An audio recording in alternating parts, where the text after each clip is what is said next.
ಬಸವಣ್ಣನವರಿಗೆ ಕೆಳವರ್ಗದವರೆಂದರೆ ಅಪಾರವಾದ ಕರುಣೆ ಮತ್ತು ವಾತ್ಸಲ್ಯ. ಅವರನ್ನು ಹೊರಗಿಟ್ಟು ಅವರಿಗೆ ಒಂದು ಕೇರಿಯನ್ನು ಮಾಡಿ ಅವರಿಗೆ ಅಸ್ಪೃಶ್ಯರೆಂಬ ಹಣೆಪಟ್ಟಿ ಕಟ್ಟಿ ನಿಕೃಷ್ಟವಾಗಿ ಕಾಣುವುದು ಅವರಿಗೆ ಸ್ವಲ್ಪವೂ ಹಿಡಿಸಲಿಲ್ಲ. ಉತ್ತಮ ಕುಲದಲ್ಲಿ ಹುಟ್ಟಿದರೂ ಚಂಡಾಲರಾಗಿ ಬಾಳುತ್ತಿರುವವರನ್ನು ಅವರು ಕಂಡಿದ್ದರು. ಹಾಗೆಯೇ ಹೀನ ಕುಲದಲ್ಲಿ ಹುಟ್ಟಿದ್ದರೂ ಸ್ವಭಾವತಃ ಶ್ರೇಷ್ಠರಾಗಿರುವವರನ್ನು ಅವರು ಗುರುತಿಸಿದ್ದರು. ಕಲ್ಯಾಣದ ಪಟ್ಟಣದ ಹೊರಗೆ ಅಂಚಿನಲ್ಲಿ ವಾಸಿಸುತ್ತಿದ್ದ ಅಸ್ಪೃಶ್ಯರ ಕೇರಿಯನ್ನು ಹಿರಿಯ ಮಾಹೇಶ್ವರರ ಕೇರಿ ಎಂದು ಬಸವಣ್ಣನವರು ಭಾವಿಸಿದ್ದರು. ಬಸವಣ್ಣನವರು ಒಂದು ದಿನ ಅಲ್ಲಿ ಬರುತ್ತಿರುವಾಗ ಒಂದು ಮನೆಯಿಂದ ಶಿವಭಕ್ತರ ನಾಮಸ್ಮರಣೆ ಕೇಳಿ ಬಂದಿತು.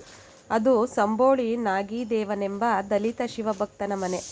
ಬಸವಣ್ಣನವರು ಭಕ್ತಿಯಿಂದ ಆ ಮನೆಯನ್ನು ಪ್ರವೇಶಿಸಿ ಅವನೊಡನೆ ಪ್ರಸಾದವನ್ನು ಸ್ವೀಕರಿಸಿದರು.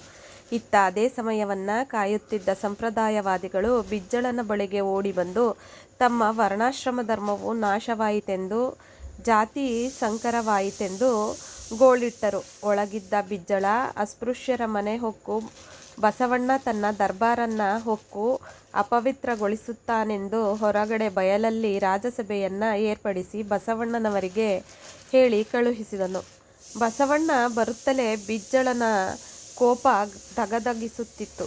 ನೀವು ಅಸ್ಪೃಶ್ಯರ ಮನೆಯಲ್ಲಿ ಭೋಜನ ಮಾಡುವುದು ಸರಿಯೇ ಎಂದಾಗ ಬಸವಣ್ಣನವರು ಅವನಿಗೆ ಶಿವಭಕ್ತರು ಎಂದು ದಲಿತರಲ್ಲ ಎಂದು ಸಾಧಿಸಿ ತೋರಿಸಿದರು.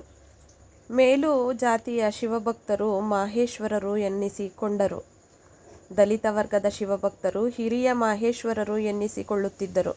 ಎಲ್ಲರೂ ಸಮಾನರೇ. ಒಂದು ವೇಳೆ ಯಾರಾದರೂ ಜಾತಿ ಹಿಡಿದು ಮೇಲು ಕೀಳು ಅಂತರವನ್ನು ಸಾಧಿಸಲು ಹೊರಟರೆ ಅಂಥವರಿಗಾಗಿ ಮೂಡಿಬಂದದ್ದು ಹಿರಿಯ ಮಾಹೇಶ್ವರರ ಪರಿಕಲ್ಪನೆ.